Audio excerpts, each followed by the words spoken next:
ഇതാണ് മക്കളെ കീമിന്റെ അടുത്ത ക്വസ്റ്റ്യൻ. ഇതിൽ പ്രോഡക്റ്റ് ഓഫ് ഫസ്റ്റ് 4 ടേംസ് വന്നിട്ടുണ്ട്, പ്രോഡക്റ്റ് ഓഫ് ഫസ്റ്റ് 3 ടേംസ് വന്നിട്ടുണ്ട്. അപ്പൊ നിങ്ങൾ എപ്പോഴും ഓഡ് നമ്പർ ഓഫ് പ്രോഡക്റ്റ് ഉള്ള ഈക്വേഷൻ യൂസ് ചെയ്യുക കേട്ടോ, എന്നാൽ പെട്ടെന്ന് ആൻസർ കിട്ടും.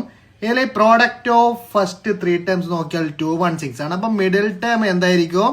സെക്കൻഡ് ടേം ആയിരിക്കും. അത് പെട്ടെന്ന് മാർക്ക് ചെയ്യാം. ഇനി ഫസ്റ്റ് ടേം സെക്കൻഡ് ടേമിന്റെ രൂപത്തിൽ എങ്ങനെ എഴുതാം? A2/R എന്ന് എഴുതാം. തേർഡ് ടേം എന്തായിരിക്കും? A2 × R. ഈ മൂന്നിന്റെയും പ്രോഡക്റ്റ് എത്രയാണ് തന്നിട്ടുണ്ട്? 216 ആണ്. ഇങ്ങനെ എഴുതിയാലുള്ള അഡ്വാൻറ്റേജ് എന്താണ്? ഈ ആറും ക്യാൻസൽ ആയിട്ട് നമുക്ക് A2യുടെ വാല്യൂ ഡയറക്റ്റ് കിട്ടും കേട്ടോ. A2യുടെ വാല്യൂ എത്രയാണ്? A2³ 216 ആണെങ്കിൽ A2 എത്രയാണ്? 6ന്റെ ക്യൂബാണ് 216 അല്ലേ? A2 6 ആണെങ്കിൽ വാട്ട് ഈസ് A2? ARന്റെ വാല്യൂ കിട്ടിയിട്ടുണ്ട് കേട്ടോ. ഈ AR നമ്മൾ അടുത്ത ഇക്വേഷൻ യൂസ് ചെയ്യും. പ്രോഡക്റ്റ് ഓഫ് ഫസ്റ്റ് 4 ടേംസ് വന്നിട്ടുണ്ട് അല്ലേ? അപ്പൊ 4 ടേംസിൽ ആദ്യത്തെ 3 ടേംസിന്റെ പ്രോഡക്റ്റ് കഴിഞ്ഞാൽ ബാക്കി വരുന്ന ഏത് ടേമേ ഉള്ളൂ? AR³ എന്ന് പറഞ്ഞാലേ ഉള്ളൂ അല്ലേ? ഇത് എത്രയാണ്? 324 ആണ്. ഇനി നിങ്ങൾ താഴോട്ടേക്ക് വന്നാൽ ഇതിൽ നമുക്കിവിടെ AR³ ARന്റെ വാല്യൂ ഉണ്ട് അല്ലേ? അപ്പൊ അതും കൂടെ അങ്ങനെ കൊടുത്താൽ ARന്റെ വാല്യൂ നമ്മൾ എടുത്തിട്ടുണ്ട് അല്ലേ? A2 × ബാക്കി എത്ര ആറേ വരൂ? R² വരത്തുള്ളൂ.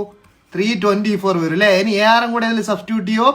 R² മാത്രമായിട്ട് ലെഫ്റ്റ് ഹാൻഡ് സൈഡ് വരും. 324 / 216 × ARന്റെ വാല്യൂ 6 കൂടെ കൊടുത്താൽ ഇവിടെ ഓൺലി ക്യാൻസലേഷൻ. നിങ്ങൾക്ക് ക്യാൻസലേഷൻ മാത്രം ചെയ്താൽ മതി. 324നെ നമുക്ക് കട്ട് ചെയ്യാം. എന്തുകൊണ്ട്? 6 കൊണ്ട് കട്ട് ചെയ്യാം. 6 എത്ര പ്രാവശ്യം ഉണ്ട്? 324ൽ 54 ഉണ്ട്. 54നെ 216 കൊണ്ട് വീണ്ടും കട്ട് ചെയ്ത് എത്ര വരും? 1/4 കിട്ടില്ലേ? R². അപ്പൊ ആറിന്റെ വാല്യൂ എന്ത് വരാം? ± 1/2 വരാം. പക്ഷെ നമ്മൾ 1/2 എടുക്കത്തുള്ളൂ. എന്തുകൊണ്ടാണ്? പ്രോഡക്റ്റ് ഓഫ് 3 ടേംസ് എത്രയാണ്?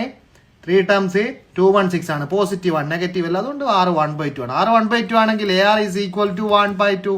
AR = 6 ആണ്. R = എത്ര വരും? R = 1/2 കൊടുത്താൽ A എത്ര വരും? A × 1/2 = 6. A = 12 എന്ന് കിട്ടി. ഇതാണ് ആൻസർ. ഇത്രയേ ഉള്ളൂ കേട്ടോ.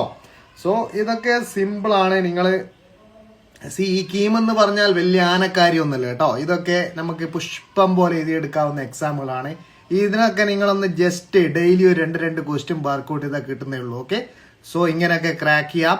നിങ്ങൾ ആ മൈൻഡ് സെറ്റ് കീപ്പ് ചെയ്താൽ മതി. ഇതൊക്കെ വളരെ സിമ്പിൾ ആണ് കേട്ടോ. ബേസിക് നിങ്ങൾ സ്ട്രോങ് ആക്കിയാൽ നിങ്ങൾക്ക് കിട്ടാവുന്ന എക്സാമാണ് കീമും ജെയും ഒക്കെ. സോ ജസ്റ്റ് ലെവൽ റേസ് ചെയ്യാൻ നോക്കുക കേട്ടോ. അതുകൊണ്ട് ഒന്നും പേടിക്കണ്ട, എല്ലാ സ്റ്റെപ്സും നമ്മൾ തരും.